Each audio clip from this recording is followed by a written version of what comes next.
Yeah, I'll tell you, man, I'm looking forward. So tonight, obviously, we're going to touch.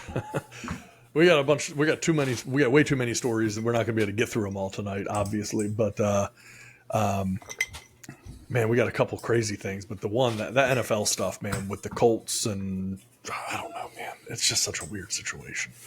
So weird. I feel like Jim Irsay just got the baton handed to him from Daniel Snyder. I saw that tweet. I swear. Yeah, it's so strange, and I don't understand why. Doesn't make sense. No, yeah. I mean, you're fortunate enough to have a player like that, and it seems like you are intentionally trying to to make things difficult. Yeah. So, yeah, I don't know. But anyway, well, why don't we do this? We're going to be pressed for time to get through all this, so let's just jump into it and see where the night leads us, shall we, gents? Sounds good. Let's do it. All right, let's roll. T minus 10, 9, 8, 7, 6, 5, 4, 3, 2, 1, 0, and liftoff.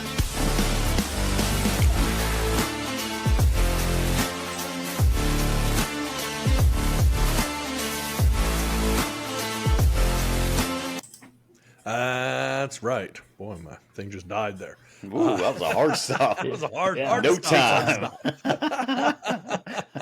We are pressed for time. We are not fading that out. Go. All right, you get the horn show. We got three on tonight. So our boy Jefe's back for an encore performance. And, What up, y'all?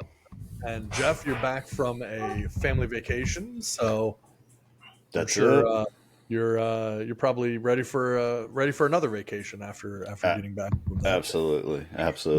Normally how family vacations work. I got to be the pack mule, get up at 7 in the morning to go set up the tent. Everybody else is asleep. Yeah. Good rest. It was a good restful vacation. That's right. Yeah. Those beach vacations with kids are always the fun way to do it. Wouldn't have it any other way. Jefe's out here going to Vegas. I'm like, you don't even know what you're missing, man. The pictures look amazing. Are you kidding me? The pictures look great. I saw some of those. I saw what was posted. It was fun. It was good weather, so no complaints. But yeah. Glad to be back. Yeah. Well, glad to have you back.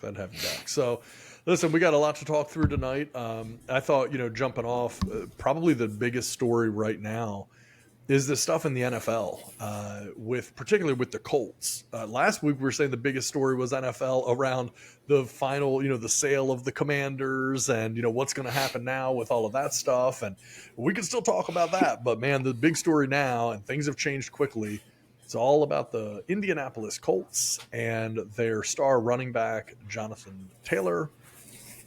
And one of the weirder situations where I guess the only thing I can come up with here, and I'm obviously explaining this for people listening that maybe aren't completely familiar with this, Jonathan Taylor's a star young running back. I mean, an absolute stud.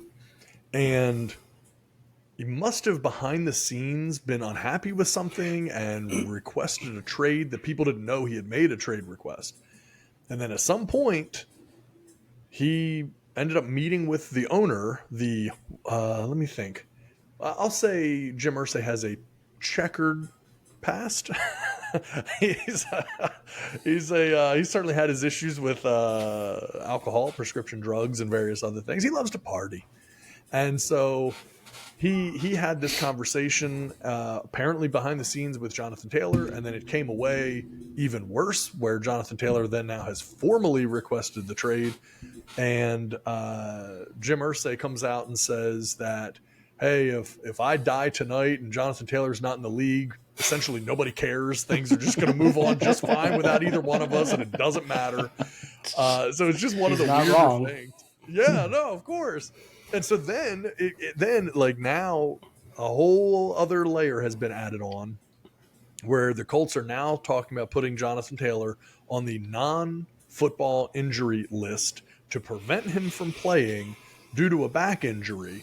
And I mean, look, for proof, right? Just so that everyone understands exactly, what we're talking about and why this stuff becomes important.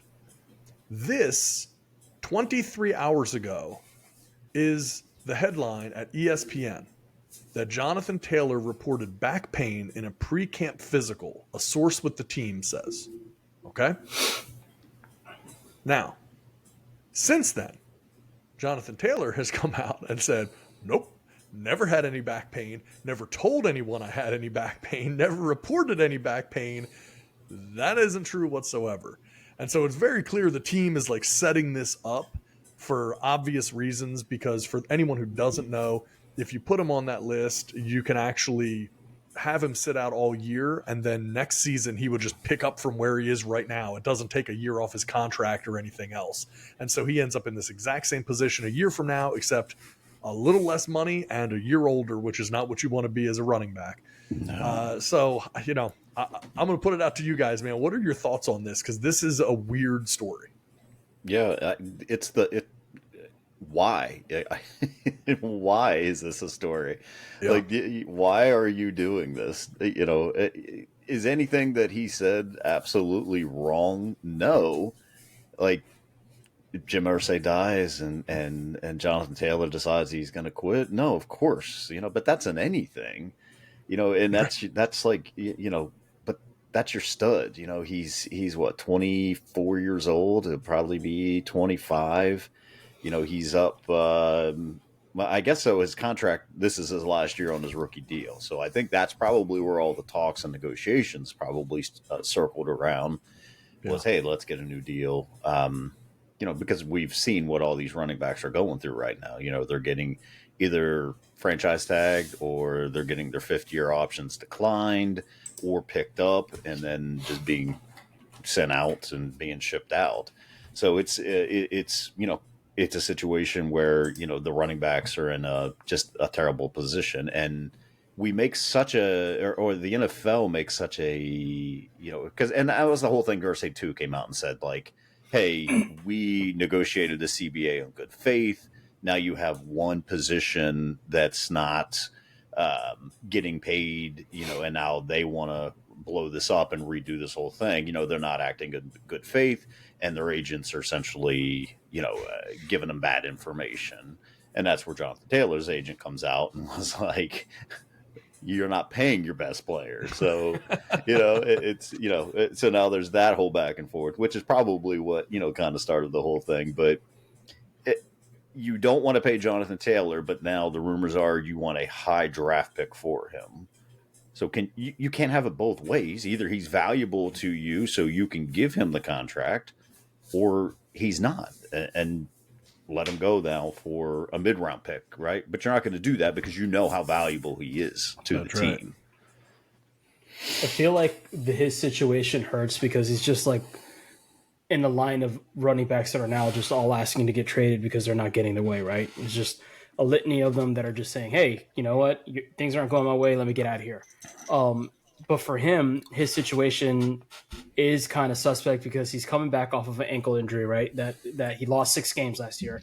Mind you, the year before that, he blew away the competition by over 500 yards, rushing, in winning the rushing title last season, or not last season, season before last.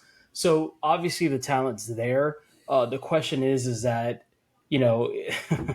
is Irsay going to get what he wants, like you were saying, Jeff, in regards to him saying, well, maybe we will let you sit out and then somebody gives us a trade offer and we'll take it, because we know right now running backs are in a world of hurt as far as what their value is. So what is it going to take for them to actually recoup what they think that this kid is worth?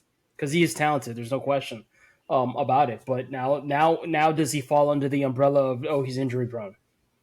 Right now that's the scary part. Well, here's the thing that seems crazy to me too. The Colts are a unique team in that they're in a position where they're not paying anybody a lot of money right now. Like they have their quarterback that they just drafted this year, Anthony Richardson, so he's on a rookie deal. And then it's Gardner Minshew that they're paying, and I think he's making $5 million or something like that. Well deserved. And so outside of that, who are they paying? Shaquille used to be Darius Leonard. Like that's it. I mean, there's no Michael there Pittman's isn't. still on a rookie contract. Yeah, Yeah, and maybe some of your offensive linemen you're paying, but your core players, your star players on offense, you're not. No, Nope. you're not paying anything. yeah. And we talk all the time of like, well, running backs can be replaced. Well, any position can be replaced, right? Well, I think we had this conversation not too long ago where we were talking about running backs. This was at the end of the season, and I had pulled up some stats, and I told you about Tim Patrick being one of the so, and I'll can't quite remember. I have to go back and listen or read up on my stats, but it was something to the effect that Tim Patrick is getting paid more as like the 85th receiver in the NFL. He's like the 85th highest paid receiver. Yeah. And where that would rank in like the top 4 or 5 for running backs. Tim Patrick just tore his ACL again this year. Yep. Has got paid $8 million last year to be on injured reserve, and now is going to get paid another $8 million to sit on injured reserve.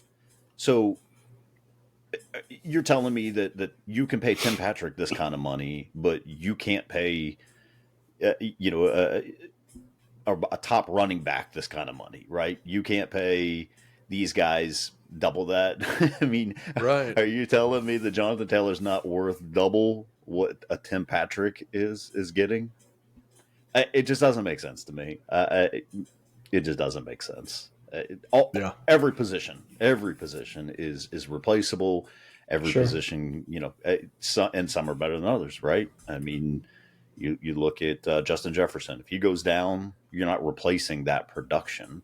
Right. Well, you're probably not replacing the same production with Jonathan Taylor either. That's right. So,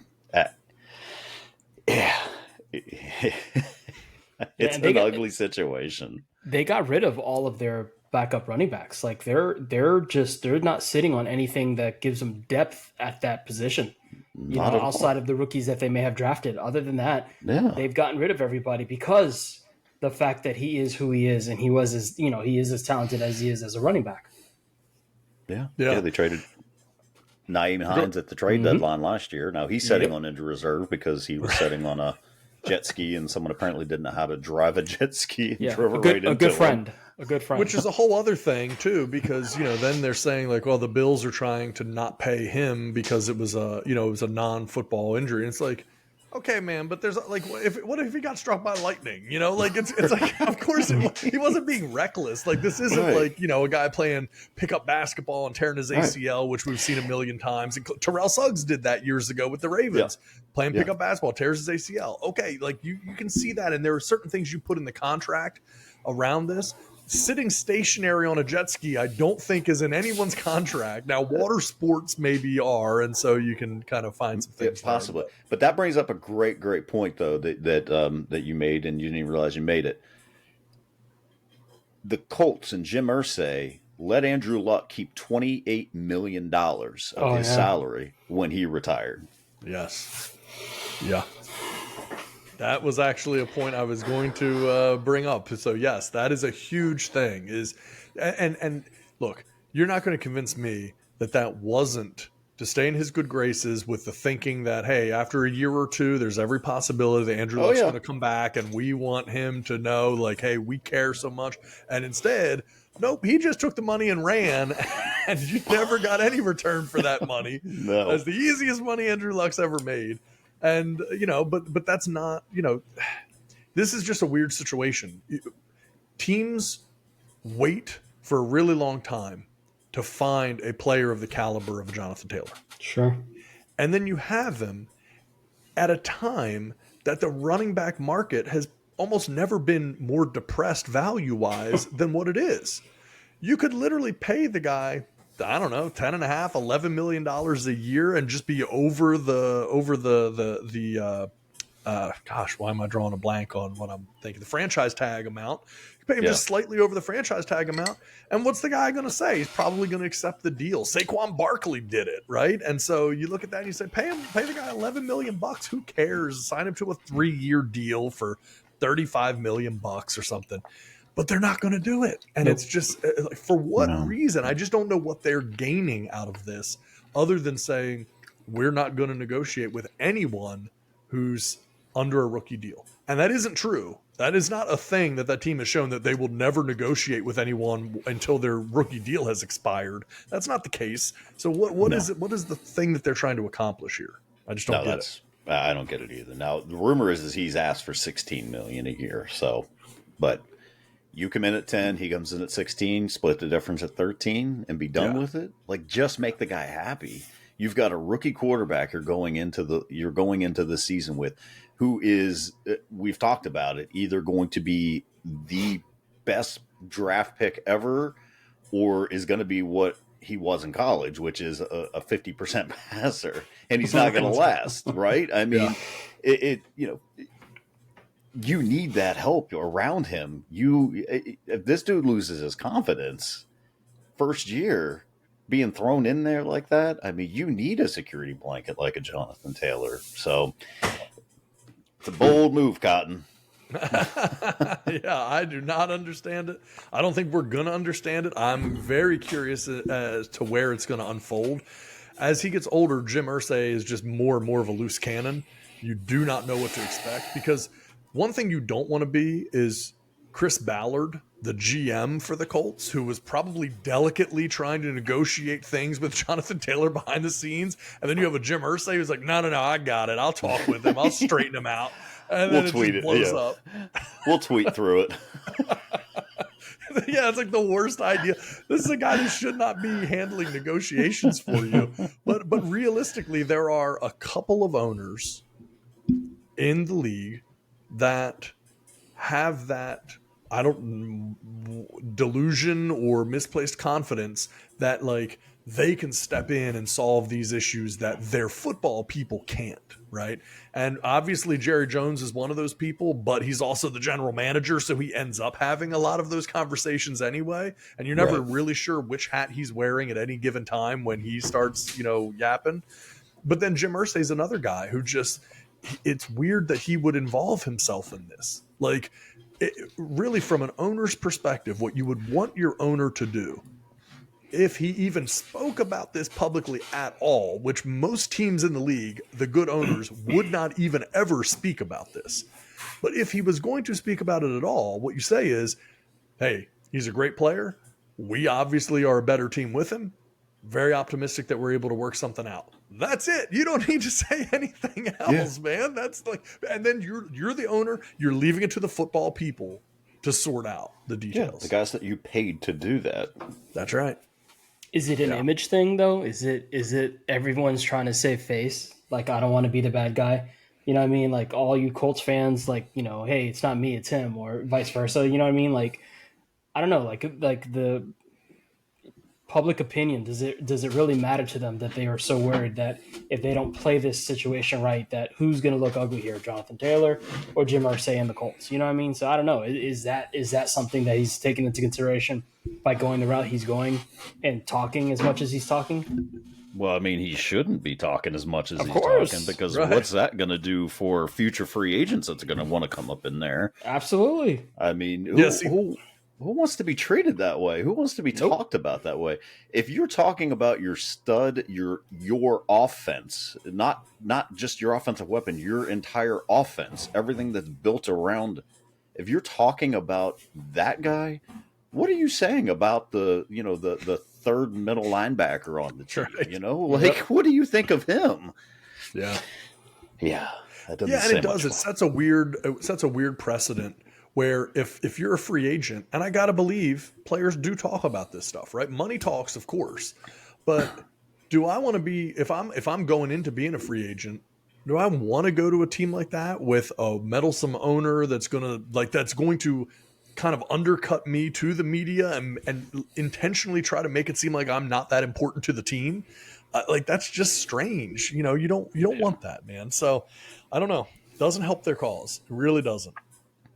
I don't know. No idea how it's going to continue to play out, but something tells me it isn't done yet. I don't think we've heard the last of this situation. I got a theory on that whole back injury thing, though. So, when they had these meetings, remember when the probably just a couple of weeks ago when the running backs had their little Zoom meeting, or Google Meet. I'm not sure what they may have done. I don't know if Zoom was an official sponsor. Well, no. So they use the Microsoft Service tablets. So what's Microsoft? That's right. It's Microsoft Teams. Teams. WebEx. Microsoft Teams. Yep. Microsoft is furious every time they read a clip or they see it. Why are they saying Zoom? We pay good contractual obligation. Come on. We need Darren Ravel to do an article on that. How much money has Microsoft lost by these players referencing Zoom instead of Microsoft Teams? Exactly. But they had talked, and they were talking about injuries, like maybe, and I don't know that it came out necessarily and said, hey, let's fake injuries, or let's but it was definitely like the hold-ins, that idea of like, If that's the case, though, their solidarity plan isn't working, because the very next day, Saquon Barkley signs a contract for less than what they were offering him. So I don't know if this plan's going to work out for them. Yeah. Saquon is a weak link in that chain for sure. I mean, can you imagine what happened the next day? Like when they saw Saquon signing, they're like, wait a minute, well, dude, what are we doing? You talked about this. Yeah, like, come on, bro. You took less money. You held out. You're for hurting less. us. That's it. But we still have contracts through what? Has Josh Jacobs signed his? Nope. I mean, he can't. Well, I mean, I guess he can't sign the contract now. Now they just have to come up with I guess what Saquon did, sign a 1-year deal or something to that effect. And that's all on the Raiders. Yeah. Well, I guess they did tag, but I guess if he doesn't sign the tag, the tag expires at some point, right? So now they have to figure something out. Like I guess like Saquon. Yeah. And that was the whole Raiders' fault too, though, for not tagging him to begin with, or not picking up the 5th-year option when they had the chance. So yeah, that's it. The running backs need to do something. That they got to do something. It's not right that they get used up and then just spit out and bring someone else in. I mean, it's just do they just want to completely eliminate the running back position? Because like how everything starts at like the high school level, right? I mean, even into there. So or high schools now not utilizing running backs. Like, why would anyone want to be a running back at this point? Well, it's true. And I mean, if you think about it as well, we see what the game is doing to avoid collisions. Kickoffs, they want to eliminate the kickoff altogether.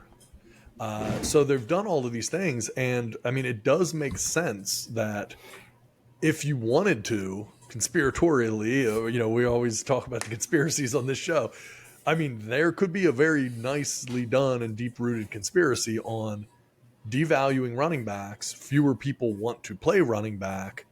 Fewer people want to play running back, then the position becomes less important and it can eventually become eliminated because they don't want that role, really. And teams, they've changed every rule to benefit quarterbacks, wide receivers, not running backs. Right. I mean, okay, the lowering of the helmet type of thing, stuff like this. But like in general, life isn't getting better for running backs. It's getting better for receivers and explosive offensive playmakers, not running backs. Right. And so, when you look at it kind of holistically, it really doesn't make sense to want to be a running back. Now, if that's the only way on the field, if that's your only way to play in the league, clearly you're going to take it. And the truth of the matter is, if someone went to any one of these players, Saquon Barkley, Jonathan Taylor, I don't care who it is, 10 years ago, and you said, hey, man, you're going to be able to play 7 years in the league, but you'll never make more than $10 million in any given year of that career, they're going to sign up for that, right? I mean, like everyone would. The problem is, like society, the NFL is having more and more of a disparity between the haves and the have-nots, because you have quarterbacks that are signing $50, $60 million a year deals And I know we haven't hit 60 yet, but we will very soon. We will. Oh yeah. And so $50+ million a year, $500 million contracts for quarterbacks, wide receivers getting huge deals, tight ends getting paid like wide receivers, all of this stuff. But the reality is running backs are having to just sit there and watch everyone else make that money. And so it's going to create divisiveness. It has to. It has to. Even defensive players. Look at how, we talk all the time about the difference, how, linebackers, defensive end, defensive linemen, like where they all want to be considered defensive ends because that's where the money is. You make more money being considered a defensive end. That's it. Because they're sitting there going, well, I don't care about not that they truly don't care, but it's like, I want to go to a team that's going to use me in a way that has me then considered to be a defensive end. Teams are smart enough to say, I'm going to play this guy 49% of his snaps at defensive end because I don't want him considered a defensive end when it comes contract time, So it's all this chess game, and everyone else has figured out a way to profit from it, even kickers. But yet running backs can't. That seems crazy. Running back's the only position that the franchise tag value has gone down. It's the only position. Yeah. Imagine that. In a league where the salary cap only goes salary up. cap goes up. Oh, only up. Never down. Only up. And, just for the record, because I thought this was worth bringing in as well, just as a, kind of a comparison here. Justin Tucker.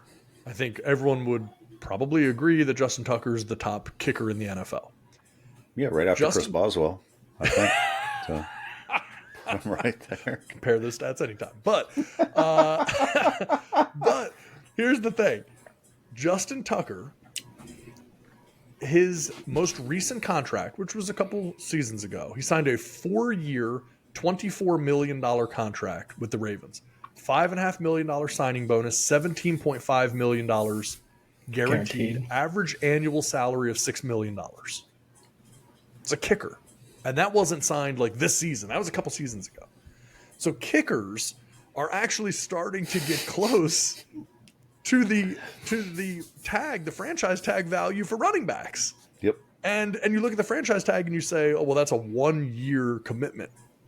Good kickers are signing 4- and 5-year deals, So, and the other thing is, look, if it were up to me, you can make fun of kickers all you want. If I had to choose, I might be a kicker in the league because I can play kicker for 20 years in the NFL, and I'm going to play 5 to 7 at running back, and I'm going to take a beating.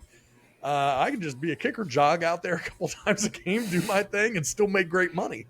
So it's weird that it's like that, but the reality is, in some ways, you're better off being a kicker even than you are a running back in the NFL. Absolutely. Yeah. All right, let's move on from this. But we're going to stay in the NFL just for a moment. There is kind of this ongoing thing of rookies retiring from the league. And before even playing, and we were talking about this on the group chat here the other day, but the Steelers had a rookie fullback named Monty Potabaum. You got a picture of this guy? Because I would love for the audience to see it. Someone said this was the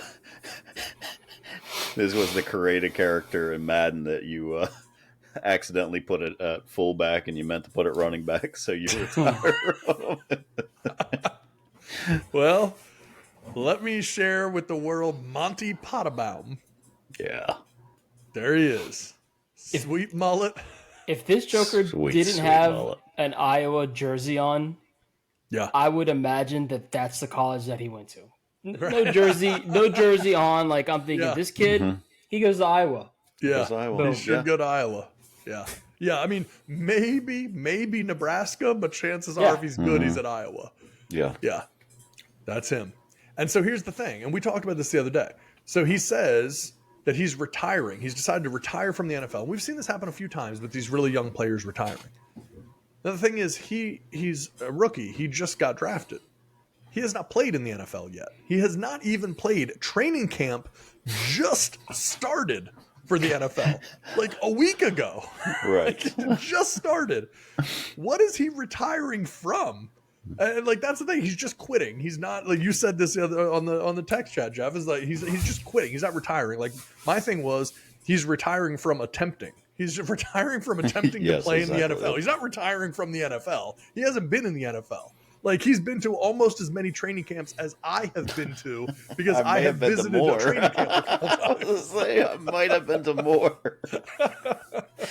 So it's just bizarre to me. Like, what happens that you play football your whole life, you get drafted, you're going to a great team of one of the premier teams in the NFL, you're playing fullback, and then you're just like, I don't want to do it anymore, and you just quit before you even play in one NFL game. It seems and very here's the strange thing, to too. me. He is the only fullback on the roster. It's not like, we had Derek Watt there for a while. Yeah, I was going to say, no, he was the only fullback on that Steeler roster. So probably good chance he's going to make the team, you would think. Yeah. I mean, yeah, it's weird. I mean, retiring from football, maybe? You can't say I'm retiring from the NFL. Can you? I mean, I don't know. Like, if that's the case, like I said in the group chat, I've officially retired from the NHL. So I was, Yeah, is it just the wording of the article, right? Did someone, when they sent out the article, they had to use the NFL in there, but the fact is, yes, he's just retiring from playing football. He doesn't want to play football anymore. But he's in the NFL, they had to put that in the title of the article. He's retiring from the NFL before he even starts. Yeah, I mean, I haven't seen anything like a quote from him. But here's what's great. In case anyone thought that he was going to take the money and run, the Steelers paid Monty Padelbaum a $10,000 signing bonus when they drafted him. That's what he got. So if anything, he came out of this $10,000 richer, and that's it. After taxes, about $3,000 richer. If he had to pay an agent and stuff, I mean. Yeah. And here's the thing. This is what's crazy to me. This guy grew up. He's from Iowa, but he grew up a Steelers fan. So here he is. He grows up a Steelers fan. He gets drafted or signed. At least was he actually drafted? Because one thing I saw said that he was drafted, and then I saw something else that made it seem like they had signed him to a free agent contract after the draft. So yeah, I don't. I'm not aware of him being drafted. So let's assume he was undrafted. Yeah. So you play college football. You're undrafted. You get signed by your favorite team growing up. This is like the dream scenario, right? And then you're the only position. You're the only guy at that position on the roster. You're going to get a chance to play for your childhood team, your favorite team, and you quit a week into training camp. It's like, this is like if Rudy just quit right away. This would be like all the players that, in the movie Rudy, all the players that come in and throw their jerseys on the coach's desk, and they're like, for Rudy. But then they look around and Rudy left. He's not even there. Like, that's what it would be like, as if every player just puts their jersey down and they're like, well, where's Rudy? Oh, no, Rudy got tired of waiting. He left. He quit. It's like, it's so strange. This guy's the perfect story. He would be a Disney movie, and then he just quits. Yeah. It's wild. I don't. Yeah, and we do see it happen probably once, twice, 3 times, every training camp. And maybe it's just, is it too difficult? Like, are they being told, like, hey, probably not going to make the team? I don't know, man. So weird. It's like the, when you're training to be a Navy SEAL or something, like, hey, just quit, right? Yeah, just give up. Go ahead, go ring the bell. Go ring the bell. No shame. And he did it immediately. He's like, okie dokie. Cool. Coach told me to ring the bell. I rang the bell. Whatever. Maybe he'll pull a Bob Huggins and be like, well, I didn't really mean it. I'm unretiring from retiring. Yeah, very odd. Very odd. Yeah, just a weird one. So let's move on from there. This is another little sports story I saw, and I think it'll probably be our last sports story of the night for those who are sick and tired of hearing about sports.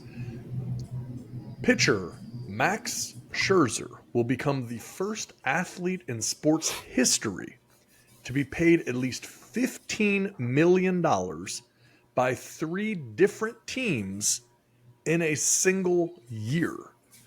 The Washington Nationals paid him $15 million. He then went to the New York Mets, who paid him $28 million, and he now just got traded to the Texas Rangers, who will be paying him $15 million. 3 teams, at least $15 million paid to him in a single year. Max Scherzer. Good on him, man. Jeez, Can you good imagine? on him. It's like, It doesn't even make sense. no, and I think he's owed another $100 million by 2028, something Yeah, to that, it's or something like that. It's an absurd. 2026. Like in the next 3 years, he's owed another $100 million, probably from half of those teams as well. If I'm not mistaken, and I could be, the Nationals. I could be wrong on this one because I know a few of the Nationals pitchers were taking kind of that Bobby Bonilla type of deal. Right, And defer. I feel like Scherzer deferred some of that. I know for sure that Strasburg did. And I feel like maybe Scherzer did that too. I feel like I remember hearing something about that. So, hey. He can afford it. I mean, he's getting paid $58 million this year, just this year alone. Yeah. Pitcher in Major League Baseball is really like the quarterback in the NFL, where there's just no limit to what you'll spend. Oh, no. And they don't play. I mean, they play about as many games in a calendar year as a quarterback would play too. Right. And their money is all fully guaranteed. Like, do you think that some of these athletes who are, like, we were questioning, like, okay, what is a running back gonna do? Like, they're not gonna if we're gonna take that out and that position, and these kids that are growing up, like, basketball, the money is fully guaranteed, and the amount that they give out for people that aren't, I can't say they're not deserving of it, but when you hear some of the contracts that are given out to these people that are maybe third on the bench or something like that coming into play, and then you hear about these baseball contracts, like, why on God's green earth would you go to a sport like football where the money's not guaranteed? Because obviously you're on the 1% as far as athletic wise to be able to make it. Like, man, just take that talent and just And in football, pivot. football's such a more physical sport. Right. I mean, baseball is so much less physical. Like, you can retire from baseball and your body can be in good condition, good shape. You haven't taken that type of beating. It's not an easy sport by any stretch of the imagination, but you're not crippled afterwards. I mean, it's a no-brainer. Basketball, same deal. Here's what I'll say. Okay, obviously height restriction is going to be a big thing because obviously there's no 6'6" running backs that are out there. I mean, Christian Okoye was about the only biggest running back that we've ever seen out in the world, right? So this is where I think in this situation, and maybe I should have touched on it earlier. Sorry to go back to it, but, like, soccer is starting to take off, dude. Football is starting to get wild, and I know people don't believe that it's going to become the 5th sport in our country, but if you start thinking about these athletes that are playing running back, and if they can start playing soccer because they start to realize that the money's is giving out in those contracts, I don't know, man. Sorry. No, I mean, I don't disagree with you. I just think that has to be like that's what happens at the elementary and middle school level, right? Those athletes that would have diverted into football at running back at a younger position, age, 5'8", 5'9", 5'10". Sure. But yeah, you're right. I mean, some of them will divert to soccer, particularly because they see how much money. I mean, it's insane the amount of money. So. Oh yeah, no. I mean, you look at you're talking about, like, picking, being elite athletes, picking one sport over the other. Do you remember Jeff Samardzija, the tight end for Notre Dame? Probably would have been a number 1 draft pick in the NFL at some point. In the one of the top tight ends taken decides to go and play baseball. He made all right. He's made over $108 million in his career. He wasn't going to touch that in football. No.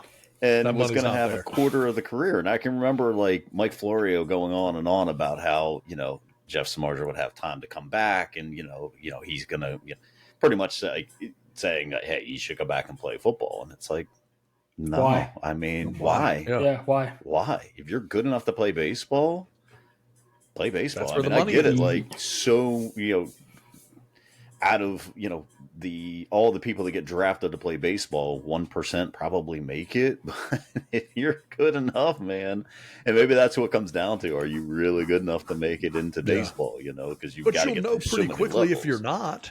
Like, And then you're you like have nobody's time. saying Yeah. you're going to be the 10-year minor league player who eventually gets the breakthrough. You're going to know pretty quickly, a year, 2 years, 3 years, whether or not baseball is going to work for you or not. And then you can make that change. It's not like you have to toil away at it forever and then find out, oh man, I really wasted my years. Like, no, you got all the time in the world to roll into something else if that's what you need to do. Did somebody tell that to Tim Tebow or what? I mean, Right.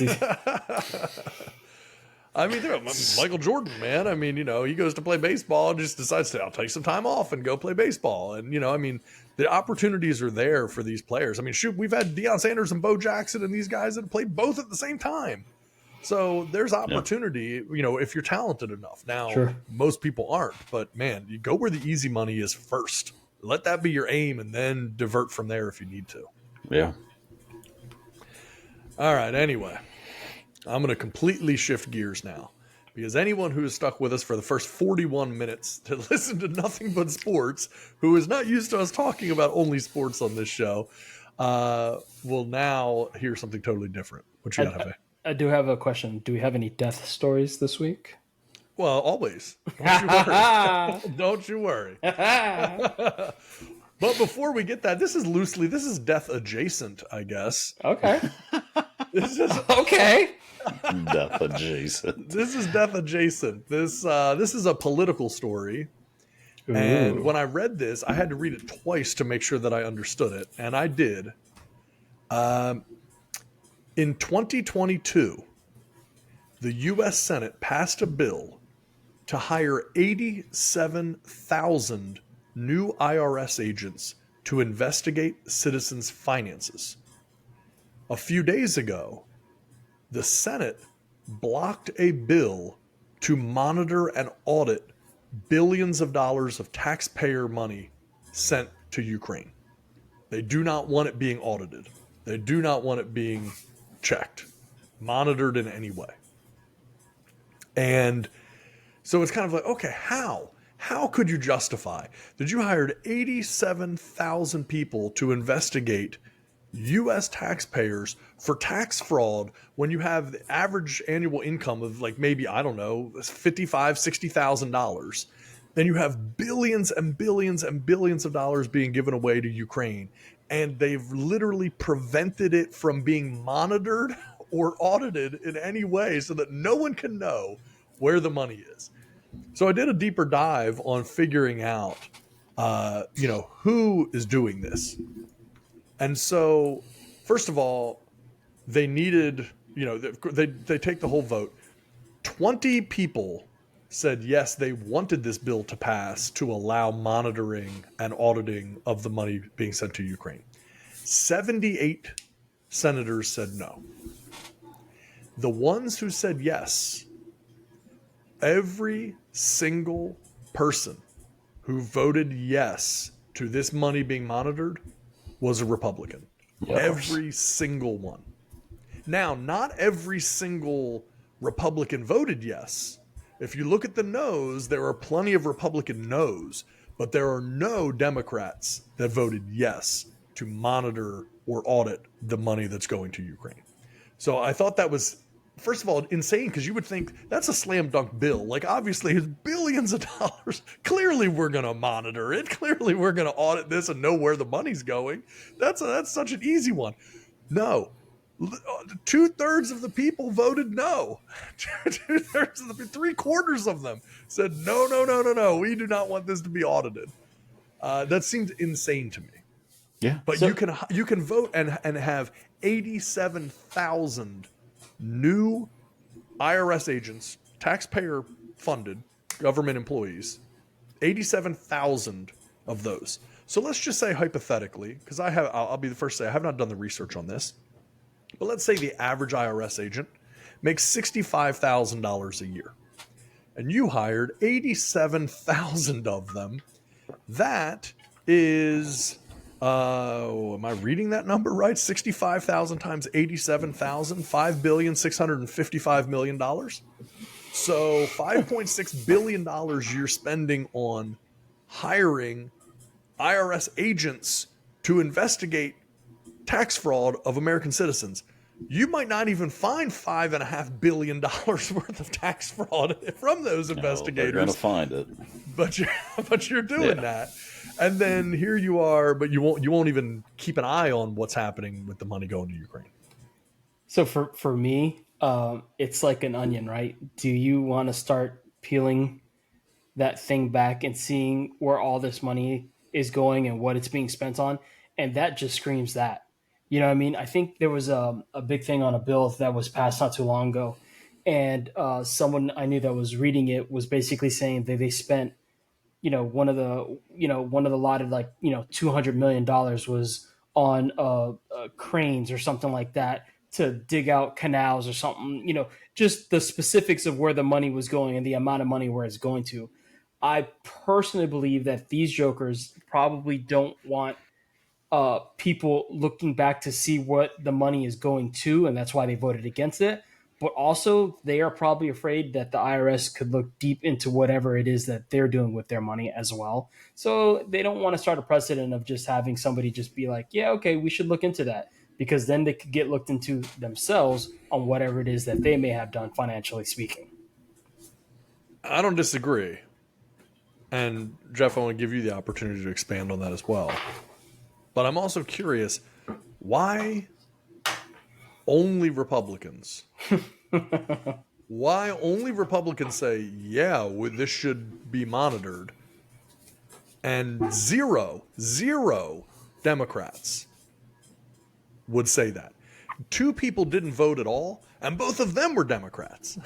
So like, why would it be on party lines like that? And I'm not saying I know the answer. I don't, right? I understand if people just say, well, that's because Biden decided to spend the money, and so Democrats don't think it should be monitored. Why? Just, okay, you made the decision to spend the money. Why would you not want it monitored? And why would Republicans, for whatever the reason is, like your theory there that you just gave, Jefe? Okay, if that's true, why don't Republicans have the same fear of that Democrats do? I don't understand why would this be on party lines? Jeff, what can you do to help me? Give me a good conspiracy. Oh, well, I got a great one. Go down that hole, buddy. Let's go. Oh, I've got a great one. I've got a great conspiracy theory. How about that $6.2 billion that they all of a sudden was like, we found an extra $6.2 billion to give to Ukraine. Oh. And then right around that time is when this supposed coup was taking place in Russia. So a lot of people are theorizing that this was all just a major setup by the Russians to get the money from the U.S. So the coup was actually, that $6.2 billion was actually going to go to the commander of the Russian army to stage that coup. But Putin was in on it the whole time, knew about it. And I'm like, you know what? It makes so much sense. It's kind of like, if you really start digging into 9/11 and stuff, I took that junk at face value forever. And now to ignore some of this stuff is kind of like, dang, man. You remember the day before they were like, hey, we lost $7.2 trillion. Yes. And then all of a sudden someone's running airplanes into our buildings and their passports are falling to the ground and we're finding them and knowing exactly who they are. And maybe this is all happening, right? I took everything at face value and I still do for the most part, but it's kind of like, dang, man, what's really going on here? Why would all these things happen like this? You mentioned losing trillions of dollars. It's just unaccounted for. We don't know where it's at. And then the next day something major happens and nobody remembers it, right? And then you have Klaus. Remember, you guys read about this Klaus Schwab guy, the German, I don't even know what he is, a chancellor or whatever. And his daughter's now saying, we need to eliminate all conspiracy theorists. It's holy cow. It's like Klaus Schwab is the chairperson of the World Economic Forum. Yeah. Pretty So now important and now his daughter's like, we need to eliminate all conspiracy theorists, and it's like, it's like the stuff's just happening right before our eyes, and Yeah. we're just, it's like they're almost being like, now it's just rubbing in our faces, right? So like, hey, let's just, no, you don't need to know. No one needs to know where this money's going. No one needs to know what Yeah. you're doing with our money. Taxpayers' money. That's none of your business. Yeah. Uh, Yeah, and don't worry how about it. anyone We'll can spend it. defend We'll do it. our job. Yeah. Yeah, and how any like citizen can defend it, saying, "Yeah, you're right. We don't need to know this." Yeah. It's crazy to Scary. me. Like Yeah. whether you're a Democrat or Republican, like you don't think we should be figuring out where this money is going? They're taking it out of my paycheck every Right. every for single sure. week. Yeah. Don't And that's I have my a point right to is, know? yeah, like why, like that was kind of my whole point of like, how would this be a thing that 3/4 of the Senate would vote against? And so clearly only on party lines. Again, not completely, because it wasn't like all Republicans voted yes and Right. all Democrats voted no. But only Republicans voted yes. and I don't know what that means. I genuinely don't. So this isn't even a political statement or political argument to be made, because I have no idea who's right or who's wrong. If I know nothing about any party, I just look at it and go, well, clearly you're not giving away billions of dollars without knowing what you're like if you had a kid and your kid was just saying, hey, can I borrow $20 because I want to go with my friends, you're probably going to say, oh, where are you going? What are you doing with the money? What do you need the money for? Sure. You're not just gonna be like, absolutely. In fact, here's my bank account. Just you have full access to everything, because I bet you're not going to do anything wrong. And I'm not even going to check and see that you did. Yeah. Yeah. I don't want to know what you did. No receipts. And I'm guessing that the money will be spent wisely. Like, Yeah. it just doesn't make sense. That's just my assumption, anyways, that you'll spend it wisely. So, and I'm not going to check. I don't, yeah, No. none of my business what you do with my money. Yeah, it'd be offensive to you if I checked, because that would show I don't trust you, and I'm not going to do that. We're allies. Yeah. I don't get it.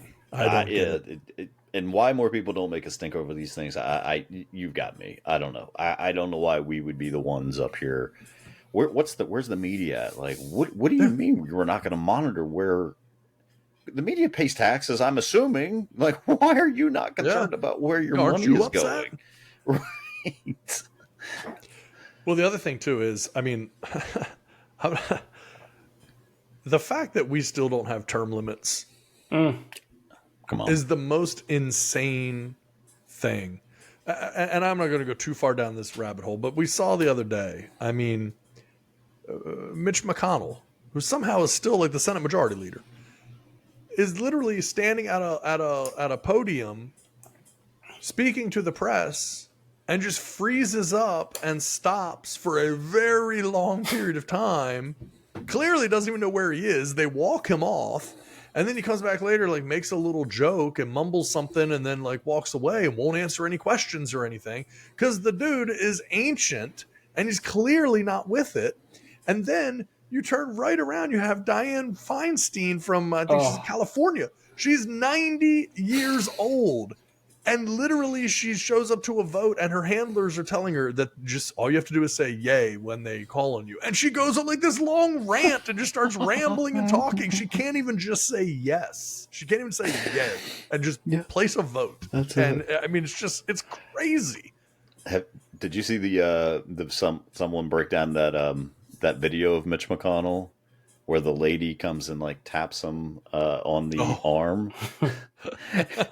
And it was saying like she's either hypnotized him or like or like injected something in him. The Babylon Bee had a thing that came out. They put one out. It was so funny. It was a family torn between placing grandpa in hospice or having him run for Senate. Oh God, that's evil. Well, I got something. Let me. I hadn't planned on even talking about this, but since we are talking about it, I will bring this up really quickly here, because this is quite relevant to what we are talking about. And give me just a second here, if I can get this just right. Okay. This is a great example of where we are. The percentage of Congress over the age of 70. Jeez.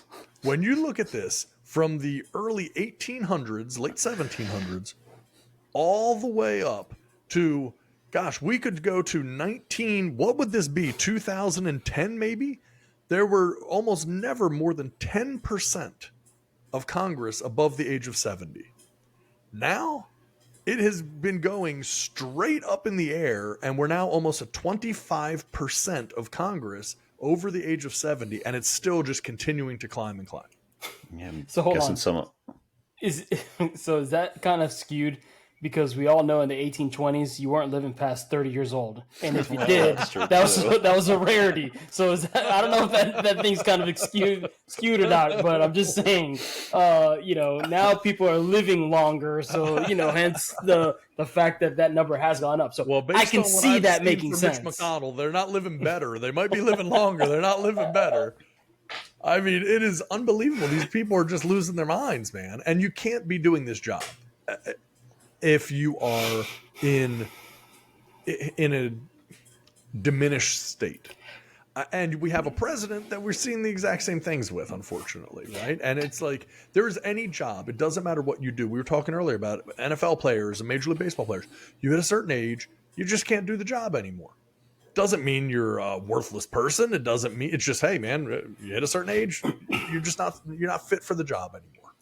I know this isn't like kind of part of what you're saying, and as far as term limits are concerned and everything like that, but to see some of these people that get into these positions become so wealthy in a position that pays a certain amount of money, and for them to create a generational amount of wealth on top of whatever it is that they're doing, because we can't call it insider information, but I'll be darned if they're told to maybe, I don't know, sell or buy something prior to the knowledge that the public may have. And these people have several homes throughout the country and they're living quite well. True. If you had term limits, I don't know that these people would be living and doing what it is that they're doing now. But it's also why they'll never agree to have term limits, because they don't want that taken away from them. And they can gladly hand that down to the same person with their last name and keep the thing going for years to come. Yeah, it's a big club. It's a big society now. I mean, there's a person on TikTok, I don't know who runs it, but it's Unusual Whales, and this guy tracks what people do, and he's tracked pretty much every member of Congress, and it's Republican, it's Democrat. Like they're some of the best traders in the world, and they have the best timing. They're buying, calls on Microsoft, and it just so happens that 2 weeks later, Microsoft just gets a $40 billion deal with the government, right? I mean, they just somehow knew, they just had an instinct. They had a feeling about it. It just goes like, and nobody says anything. Look, clearly you're doing this. Clearly what's going on. Clearly you have insider information. It's like we don't care, but then people will just go and re-vote for them because they'll promise them, like, I don't know, they'll promise them free steaks or something just it's dumb, right? Yeah, that they're going to lower taxes. No, you're not. You're not going to do that. Well, and here's the thing, right? The two people we were just talking about, Dianne Feinstein and Mitch McConnell. So if you look at Dianne Feinstein, and there's lots of reasons for these different things. So we could go, down a whole long, deep rabbit hole here. But Dianne Feinstein's net worth is over $100 million. Mitch McConnell's net worth. So here's the thing. Mitch McConnell's annual salary. So you do the math for me on this. Mitch McConnell's annual salary is $200,000. Mm-hmm. Okay. His net worth is $95 million. So if he had no living expenses and he was a senator for 250 years, possibly that adds up. That would, yeah, maybe That the adds math up. would work. Yeah. And I mean, again, you could just go through time after time on all these people. This isn't just, I mean, these were the two that we just happened to be, talking about. Both on opposite sides of the fence politically. Right. Well, this might be accurate, though, because this says he would only have to be in Congress for 475 years. He's got to be getting pretty close to that anyways. Gotta be close. Gotta be close. And then you have, so I looked it up, right? Marco Rubio. So, because for people who say, oh, well, these people have been in it for so long. They've been in the government for so long. Okay, Marco Rubio, his salary is $290,000. Mm-hmm. And his net worth is $85 million. How? It doesn't make any sense. And what they say is, and this, they give a breakdown. $290,000 is his salary as a senator. $13 million from quote unquote business income. Mm-hmm. But then $59 million from assets and investments.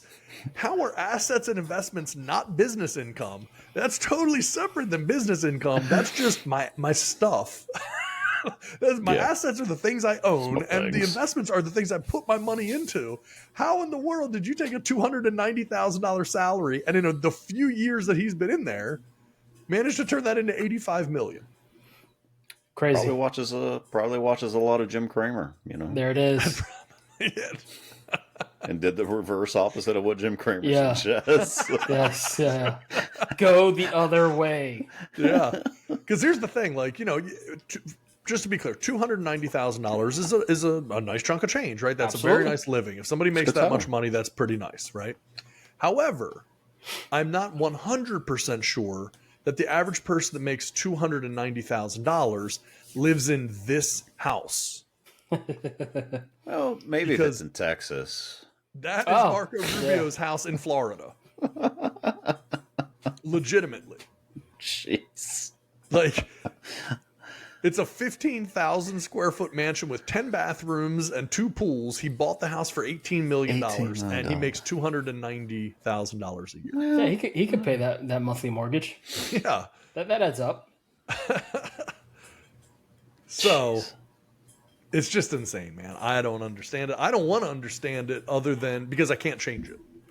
But I think the more I understand it, the more scary it is. Oh, sure. Because you recognize that it isn't going to change, and it's too deep rooted, and there is not a fix. Because you're right. How can you have the very people that would vote for term limits be the people negatively impacted by having term limits? Clearly, they're not going to vote it for themselves. That can't be. You can't ask them. Who's going to want that? It's we did a story a while back on that guy that had the ATM glitch where he could just pull limitless amounts of money out of the ATM, right? And it's well, if the bank came to him and said, hey, would you like us to go ahead and fix that problem? What's your take on it? Should we go ahead and prevent that ATM glitch from happening again? You can't let him be the guy who makes the decision to say, yeah, let's cut it off. I've stolen enough money, and this is the same thing with these senators and congressmen. They make a couple $100,000 a year. They have $100 million net worth. It doesn't make any sense at all other than clearly manipulation of some kind, right? Whether it's asset manipulation, insider trading, insider information leading to these things. There's just too much. There's too many different things. People act like they're so confused why Trump would have such a cult following that he does. And that's exactly why, because he wasn't he wasn't one of those insiders. Yeah. Now, was he? Probably. Not him. His kids. His kids were making the investments for him. Right. But I just meant a government insider, or a political person, right? So he wasn't that. And that's of course, because they think he's going to clean things up, and people want it. They just don't know how to get it. without losing the things that they got promised, right? We can go down this rabbit hole. This is why, people who are on food stamps and getting assistance from the government are probably going to continue to vote for the people that are going to continue to give them assistance and food stamps, because they have 6 kids that they have to take care of, and they're not thinking about the future. They're thinking about right now. This is what you do voting in when their own interest. Yeah, and I don't blame them. I don't know that they're surviving, right? I mean, what are they going to do? Go out and get a job at Walmart making $15 an hour and then have to pay, all their salary plus some for daycare to watch those kids? Like, no, right? I mean, so this is the thing. Like, people get put in these positions and they don't have any other choice. Like, well, I've got to vote for this person because these people want to get rid of this stuff. Knowing that, like, hey, they could probably make things better for your children, but you're not thinking about that right now. Right now, you're just, so and so it just continues and continues and continues. And this is how these guys end up being in Congress for 40, 50 years and nothing gets done. Everyone wants to make a big deal about everything that Joe Biden has done, since he's taken over for president, and all the stuff he wants to get rid of. And people are like, bro, you've been in Congress like for 50 plus years. Why wasn't any of the stuff? Why now? Why is none of this other stuff why wasn't this stuff getting done beforehand? Right. So it's just, And he's a lifer. He's been in there for so long. It's not even, it's crazy to think. I remember seeing videos of him in the 80s when he was in there in Congress trying to get things done and stuff like that.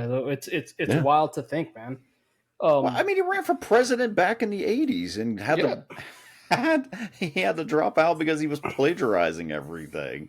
And then all of a sudden it was like, nah, he's learned his lesson. He's a good president. He'd be good for the office. Yeah, he'd be good for the country. People want change, but what do you do? How do you change it? What do you do? Because every person you vote for, they're like car salesmen. You think you're getting a good deal, but deep down that somehow they've screwed you over, and that they're going to continue to screw you over. So I don't know what the answer is to it, man. I mean, but I think more and more people are getting to the point where they want something different. It's gonna. Maybe we run. For. What can we run for? I don't even know. Congress? Can we just jump in? I mean, I think you're allowed to hop in. Do I have to know all the branches of all the branches? They and don't. Everything? No, they don't. Right. They don't. They don't. Right. And half of them got too old that they forgot them anyway. They don't. They used to know. They don't remember. Somebody wheels them in like it's Hannibal Lecter on a dolly with a mask on. They stand them up for a vote. And they just take them back out. And it's crazy. I mean, it's just crazy because it's not a knock on old people. It's a knock on the fact that you're not capable of doing a job, and that's the issue. You clearly cannot do the job, and if you had, it's almost like people are so used to seeing some of these folks in these roles that you just kind of look at it like, well, Mitch McConnell, of course, he's got to be there. Oh, Dianne Feinstein, she's been there forever. Of course we're going to have her in there. Yeah, she's 90.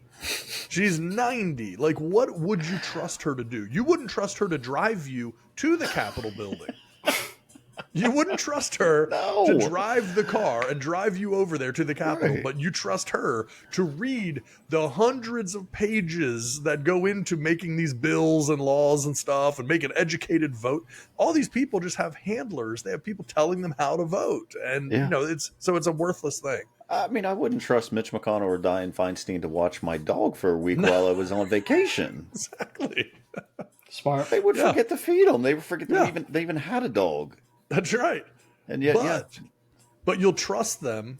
And here's the beauty of it, right? Not only will you trust them, you'll trust them to give billions of dollars to Ukraine. And you trust them so much that when they vote not to keep an eye on what happens to the money, you go, well, we don't need to keep an eye on it because we have good people that are keeping an eye on it. They don't need to be watched. No. Yeah. They're very trustworthy. And they probably can't even read what's in the bill anyways. How are we going to expect them to keep an eye on this stuff? As Michael Scott once said, that's ageism. That's right.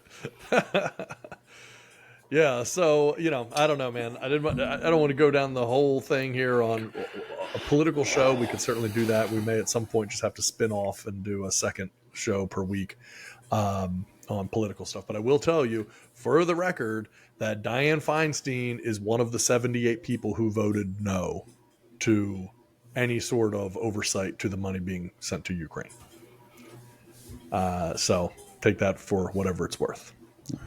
And I'm trying to find. I'm actually looking to see if there's anyone else of note that's on here, but they don't have it alphabetized. Oh yeah. So also, yep. Guess what? Mitch McConnell also voted no. I was going to ask if he was on there.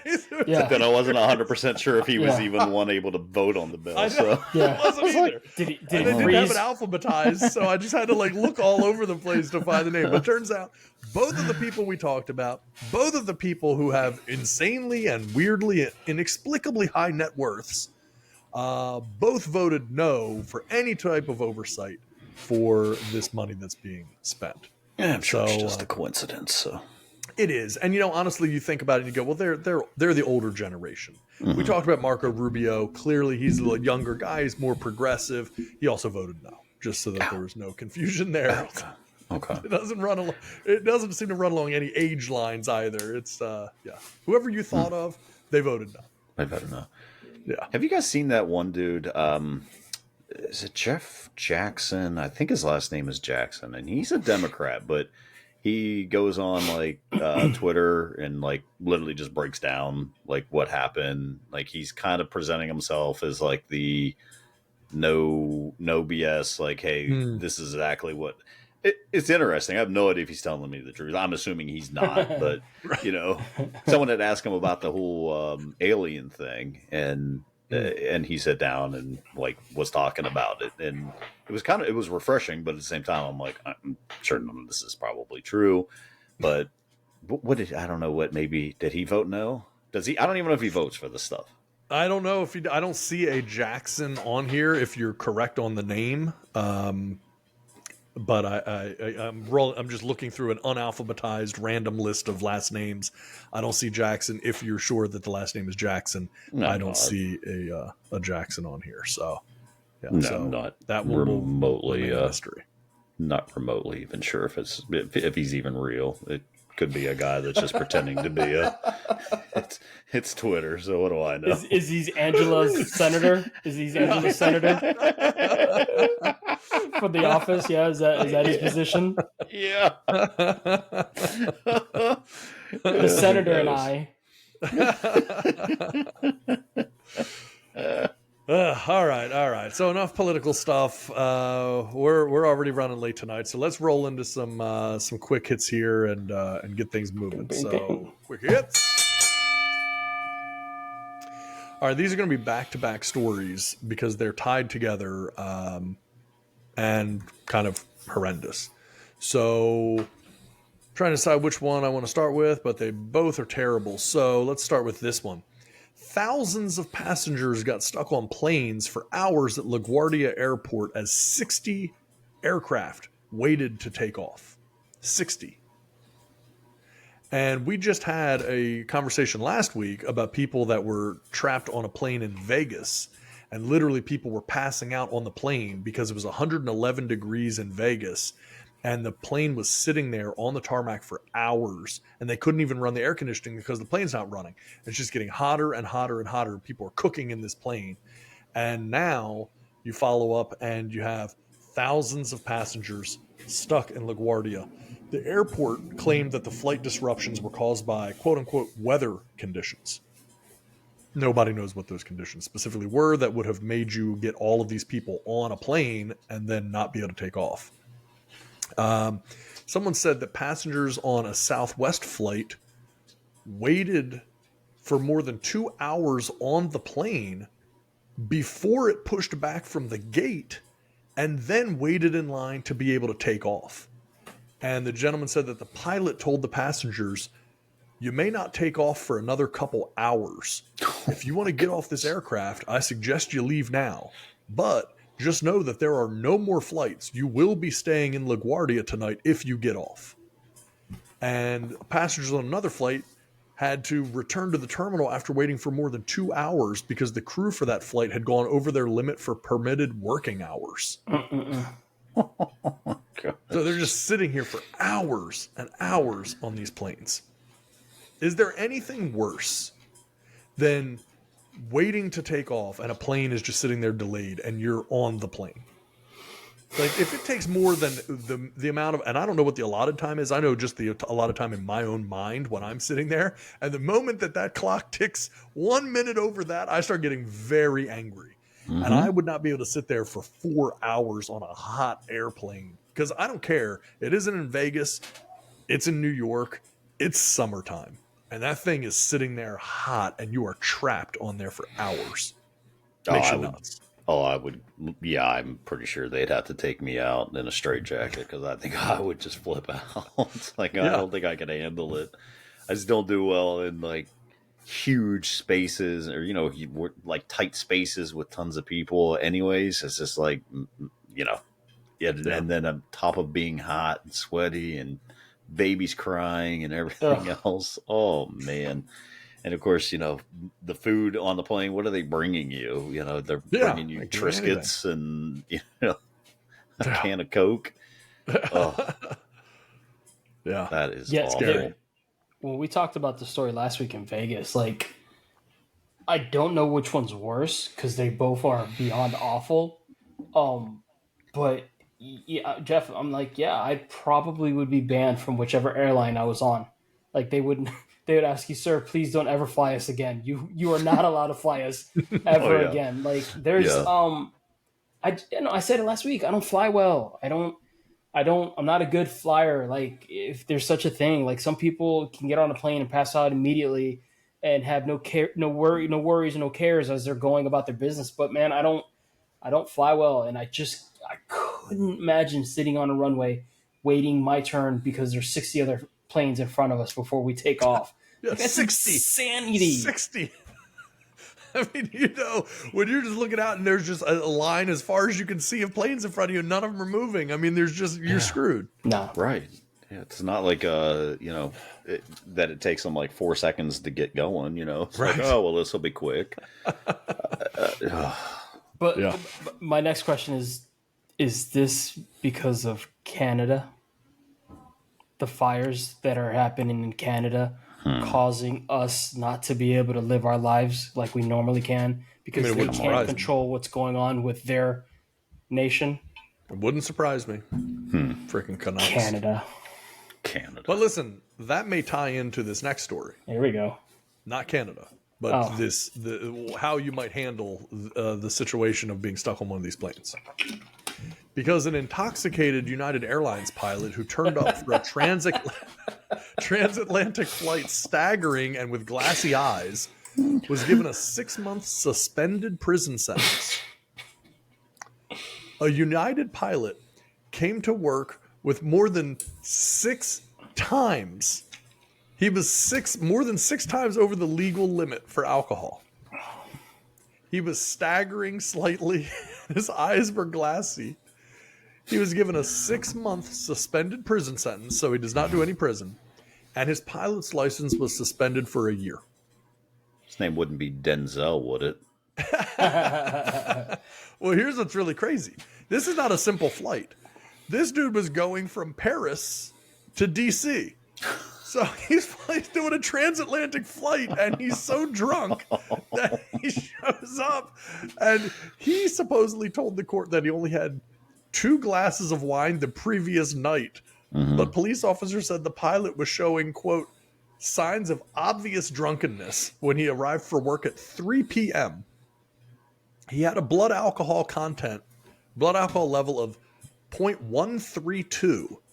That's more than 6 times the legal limit for pilots in Europe and 3 times the legal limit in America. Also, I thought it was super weird that Europe is way stricter than the U.S. is on pilot drunkenness. Yes, I was just about to ask that. What are we talking about? Limit? What is that about?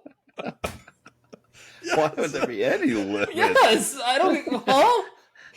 The U.S. is way more forgiving on pilot drunkenness. Like you can drink twice as much in the U.S. and still be a pilot as you can in Europe.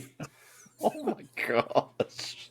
Well, these European pilots probably want to come here to the U.S. They're like, oh man, it's dang, easy man. drinking over there, man. Yeah, bro. We could be 3 times as drunk as we are over here. Holy It is crap. unbelievable. That is funny that's actually a thing. Like 6 times more the legal limit for pilots. Like I Yes. would assume there would be a 0.00 that you. In fact, I would appreciate if my pilots blow before they go Yes. into their cockpit. The Federal Aviation Administration actually has an allowed blood alcohol content. So you can drink and fly. You just can't be a crazy level of drunk. And it's stricter, though, twice as strict in Europe as it is in the U.S. So, yeah, that's... Good to know. Good. I thought that was pretty interesting. So, yeah, so needless to say, that guy probably got sick and tired of waiting in line as well and did a little imbibing. Got to take the edge off on this transatlantic flight I have coming up. So yeah, he's like, I just need to get it up.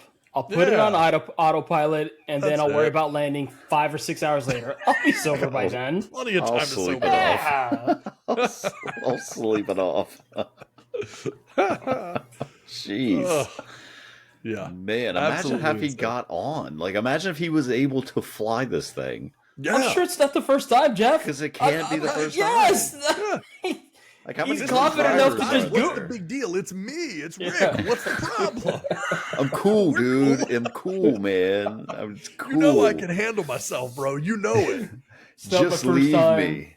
Yeah. Just not my leave first me. That time in rodeo. Berlin? Remember that time in Berlin, bro? That was nuts. You know I'm good for it. What am I going to run into? It's the ocean, dude. I'm good. Fine. There's nothing in the air. Birds. Listen. Just leave me. Yeah. Fly. Wise words. All right, I got one more thing here, and then we're gonna wrap this sucker up because we are not running long, but running late. So, one final thing, and you know what? I'm gonna keep it tied in with our aeronautics theme that we just went into. So, one last little story here on a lady named Julianne Kepke. Julianne Kepke spent 11 days in the forest, clawing her way back to civilization after being the lone survivor of an aircraft accident in Peru. The 17-year-old was going from Lima, Peru, to the eastern city of Pucallpa to see her father, who was working in the Amazon rainforest. She graduated from high school the day before the trip. She wanted to pursue zoology like her parents. This was in 1971. She boarded this flight Christmas Eve 1971. Supposed to be a smooth 1-hour flight, but there was a bunch of turbulence and a storm breaks out. The plane actually got struck by lightning. And next thing you know, basically the plane falls apart. The whole thing starts breaking apart. People are screaming.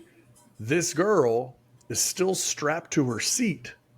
She loses consciousness and she falls 10,000 feet into the Peruvian rainforest, strapped to a plane seat.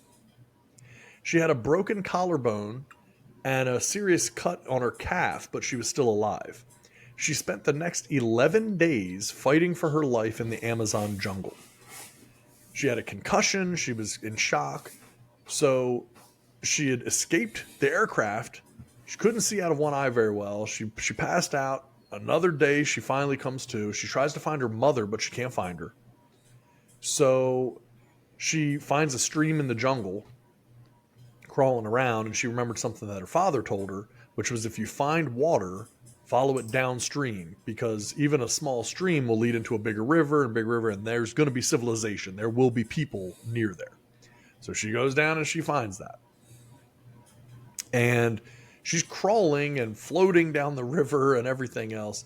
On the 4th day of her journey, she encountered the bodies of 3 fellow passengers that were still strapped to their chairs from the airplane. She starts checking them. They're all dead. She found a package of candy that the passengers had. It was her only food source for the next week while she was in the forest. So she sees planes and, you know, rescue helicopters and everything overhead, but she can't get their attention because the jungle's too thick. So she eventually goes down. She's like, finds a building after all these years, a little hut. She goes in trying to just find something to eat and take a rest. And then these people come home. So you would think like this is a huge win, but they were scared to death of her because they thought she was a water spirit that they believed in called Yamanjabut. Oh, no. So she literally has gone through all of this, and then these Peruvian rainforest dwellers think that she's a water spirit. And they were going to kill her, but they allowed her to spend another night there at the place, and then she convinced them that she was just a human. And then they took her by boat to a local hospital in a nearby town the next day. So she ends up getting reunited with her father after being treated for injuries. She helps authorities locate the jet, and then eventually they were able to find the other passengers and the wreckage. She was the only survivor of the 91 people on board the plane. And so she later ended up doing like a movie made about her, like documentary with Werner Herzog, and she wrote a book and, you know, all kinds of stuff. And so I thought that is about as insane. This is like a real life Castaway story, like Tom Hanks, right? It's like you're flying, plane falls apart. Basically, you're strapped to a chair, 10,000 foot drop. And where do you go? Right into the rainforest. So there's no way that anyone can see you to rescue you. Yeah. So no idea if the pilot was drunk, though, for the record, just to be clear. Could have been a sober pilot. I can't speak to that. But no idea how she survived a 10,000 foot drop. The short answer is no. I mean, it's just like she broke her collarbone. She was busted up and everything, but she didn't break her legs. She didn't break, you know, she didn't die from the impact. The trees caught her, cradled her. How did she like? And I don't think she even knows because, you know, you figure it all happened. She like lost consciousness as the plane is crashing, and she wakes up like a day or two later, like starts to come to, and she's just there, you know. So how does she know she dropped 10,000 feet out of the air? I don't think she's the one saying that part. I think they're saying that from the time that where the plane was when it went down, that's probably the height. There's got to be 0% chance. So your issue is you're calling into question She's her a liar. accuracy. You're calling into question her accuracy on the height of the plane. So you're saying you dropped this is great, but what if she only fell from 2,000 feet? It's not that big a deal. You dropped 10,000 feet. You broke your collarbone and you cut your calf muscle. Yeah. It doesn't make any sense. How? Everybody else dies on this.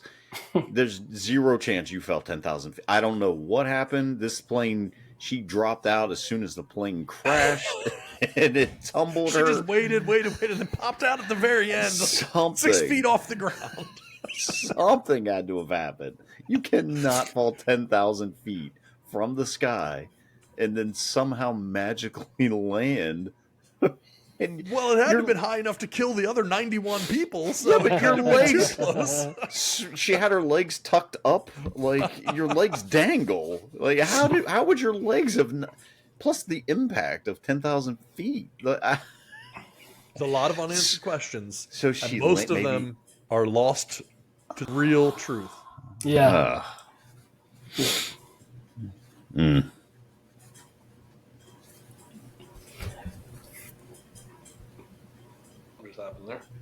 There we go. Okay. Sorry, my mic went out for a second. I think it's still out. We're having some weird technical issues. Yeah.